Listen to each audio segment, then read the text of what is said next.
Hi friends, welcome back to my channel.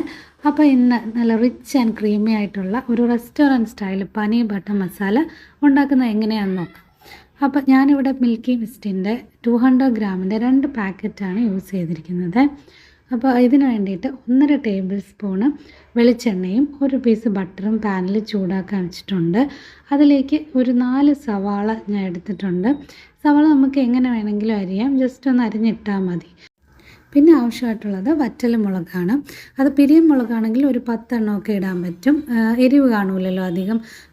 ഇത് സാധാരണ വറ്റൽ മുളകാണ്, അതുകൊണ്ടാണ് ഒരു 4-5 എണ്ണം ഇട്ടിരിക്കുന്നത്. ശരിക്കും ഒരു പാക്കറ്റ് ഉണ്ടാക്കാനായിട്ട് നമുക്ക് ഒരു 3 വറ്റൽ മുളകൊക്കെ മതിയാവും. ഇതിന് ഒരുപാട് എരിയൊന്നും വേണ്ട. പിന്നെ തക്കാളി ഒരു വലുത് 3 എണ്ണം കൂടെ ആഡ് ചെയ്ത് ഒന്ന് വഴറ്റിയെടുക്കണം. ഒരുപാട് വഴണ്ട് കിട്ടണ്ട, ഒന്ന് കളറ് മാറിയാൽ മതിയാവും. എന്നിട്ട് സ്റ്റൗ അടച്ച് നമുക്ക് അരപ്പ് തണുക്കാൻ വയ്ക്കാം. അതിനുശേഷം മിക്സിയുടെ ജാറിൽ നമുക്ക് അരച്ചെടുക്കണം. നല്ല പേസ്റ്റ് രൂപത്തിൽ അരച്ചെടുക്കണം. അതിനുശേഷം പനീർ നല്ല സ്ക്വയർ പീസസ് ആയിട്ട് കട്ട് ചെയ്തെടുക്കണം. ഇത് 2 പാക്കറ്റുണ്ട് 200 ഗ്രാമിൻ്റെ. ഇതിൽ ഒരു പാക്കറ്റ് ഒരു 4 പേർക്കൊക്കെ കഴിക്കാനായിട്ട് ഒരു പാക്കറ്റ് മതിയാവും.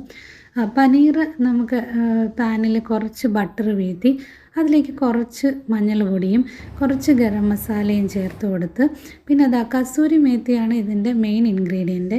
ഈ കസൂരി മേത്തിയാണ് അതിന് ആ ഒരു സ്പെഷ്യൽ ടേസ്റ്റ് കൊടുക്കുന്നത്. ആ ഒരു നോർത്ത് ഇന്ത്യൻ ടച്ച് വരുന്നത് ആ ഒരു ഇതിൻ്റെ ഫ്ലേവറിലാണ്. പിന്നെ അതിൽ നമുക്ക് ഇതെല്ലാം കൂടെ ചേർത്ത് ആ ബട്ടറിൽ നമ്മൾ അരിഞ്ഞു വെച്ചിരിക്കുന്ന പനീർ പീസസ് ഒന്ന് ജസ്റ്റ് ഒരു 1 or 2 മിനിറ്റ്സ് സോട്ട് ചെയ്തെടുക്കണം. ഒരു സൈഡ് മൊത്തം ആയി കഴിയുമ്പോൾ ജസ്റ്റ് ഒന്ന് ചെറിയൊരു സ്പൂൺ വല്ലതും വെച്ച് മറിച്ച് കൊടുത്തിട്ട് പെട്ടെന്ന് എടുത്തേക്കണം. ഒരുപാടായിപ്പോയാൽ അതിൻ്റെ ആ ഒരു സോഫ്റ്റ്നെസ് അങ്ങ് പോവും.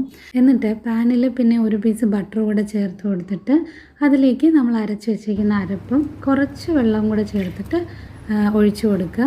അതിലേക്ക് ആവശ്യത്തിന് ഉപ്പ്, കുറച്ച് ഒരു 1/4 ടീസ്പൂൺ മഞ്ഞൾപ്പൊടി, 1/4 ടീസ്പൂൺ ഗരം മസാല കൂടെ ആഡ് ചെയ്തിട്ട് നല്ലോണം ഒന്ന് മിക്സ് ചെയ്ത് കൊടുക്കുക. പിന്നെ മെയിൻ ഇൻഗ്രീഡിയൻ്റ് ആയിട്ടുള്ള കസൂരി മേത്തി കയ്യിൽ ഇങ്ങനെ കുറച്ച് എടുത്തിട്ട് ആ പാനിൻ്റെ മുകളിലോട്ട് വയ്ക്കുമ്പോഴത്തേക്കും അതിൻ്റെ ചൂട് കൊണ്ട് അതങ്ങ് പൗഡർ പോലെ ആയി കിട്ടും. അതങ്ങ് ജസ്റ്റ് ഒന്ന് തൂവി കൊടുത്താൽ മതിയേ.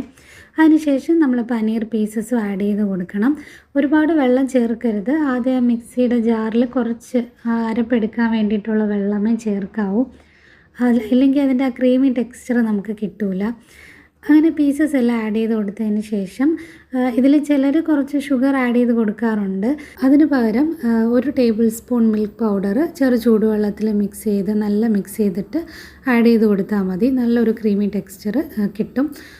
പിന്നീട് നമുക്ക് ആവശ്യത്തിന് മല്ലിയില ചേർത്ത് കൊടുക്കാം. അതിനായിട്ട് ഒരു 5-10 മിനിറ്റ് ചെറു തീയിലിട്ട് തിളപ്പിച്ചാൽ മതിയാവും. പനീർ പെട്ടെന്ന് വെന്ത് കിട്ടും. അതിനുശേഷം സ്റ്റൗ ഓഫ് ചെയ്തിട്ട് കുറച്ച് മല്ലിയില കൂടെ തൂകി 1 പീസ് ബട്ടർ വെച്ചിട്ട് കുറച്ച് കസൂരി മേത്തിയും കൂടെ തൂവി കൊടുത്തിട്ട് മൂടി വയ്ക്കാവുന്നതാണ്. ഇത് നല്ല ടേസ്റ്റാണ്. ചപ്പാത്തിയുടെ കൂടെയാണ് ഏറ്റവും ബെസ്റ്റ് കോമ്പിനേഷൻ. ട്രൈ ചെയ്ത് നോക്കണേ.